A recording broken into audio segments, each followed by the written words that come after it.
In the smoldering ruins of New Chicago, where skyscrapers had crumbled and streets were carved by alien war machines, a young orphan named Ryn emerged as humanity's unlikely savior. Barely 16, he had grown up in the chaos of invasion, learning to survive in the shadows. The invaders, hulking insectoid creatures called the Kreks, had taken Earth by storm, enslaving its people and stripping the planet of its resources. Ryn, however, refused to bow. He moved like a ghost through the city's wreckage, scavenging alien tech and supplies to sustain himself and the small group of survivors he protected.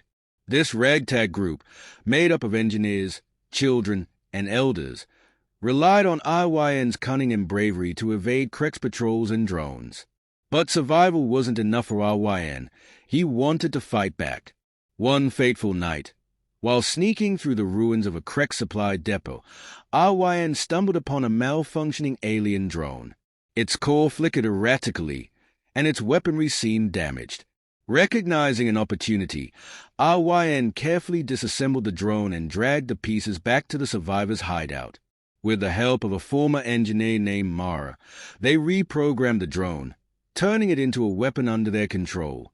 Using the drone as a decoy, Ryn began a series of guerrilla raids on Krek supply lines. Armed with traps, explosives fashioned from alien tech, and an intimate knowledge of the city's layout, Ryn turned the urban jungle into a battlefield. He ambushed Krek's convoys, blew up fuel depots, and liberated captives. Each raid fed the survivors and kept the Kreks off balance, forcing them to divert resources to defend their supply routes. The Kreks began to hunt for the mysterious human saboteur, whom they dubbed the Shadow. They deployed advanced tracking drones and reinforced their patrols. But Ryn was always one step ahead. He used the Kreks' technology against them, rigging their scanners to emit false readings and planting traps that led their patrols into dead ends or ambushes. One day, during a particularly daring raid, Ryn intercepted a Kreks transmission that revealed their plans to deploy a massive resource harvester capable of stripping an entire region bare in days. If activated, it would render New Chicago and the surrounding areas uninhabitable for decades.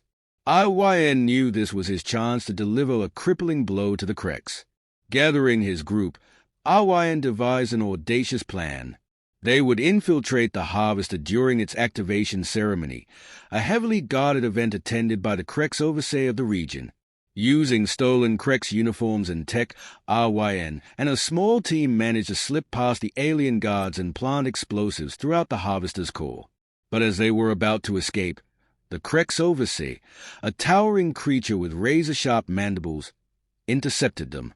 With no time to flee, Ryn faced the overseer in a desperate fight, using every trick he had learned in the ruins. He dodged its strikes and used his environment to his advantage, luring the alien into a trap where he detonated a small charge, injuring it. As the harvester's alarms blared, Ryn and his team escaped through an underground tunnel just as the explosives detonated. The harvester erupted in a massive fireball, taking the overseer and dozens of Krek's soldiers with it. The explosion could be seen for miles, a beacon of hope for the scattered remnants of humanity. The Kreks' hold on New Chicago weakened in the aftermath, and Ryn's legend grew. He became a symbol of resistance, inspiring survivors across the region to rise up and fight back. Though still young and haunted by the losses he had endured, Ryn knew the war was far from over. But for the first time, humanity had a glimmer of hope, thanks to the boy who fought like a ghost in the shadows.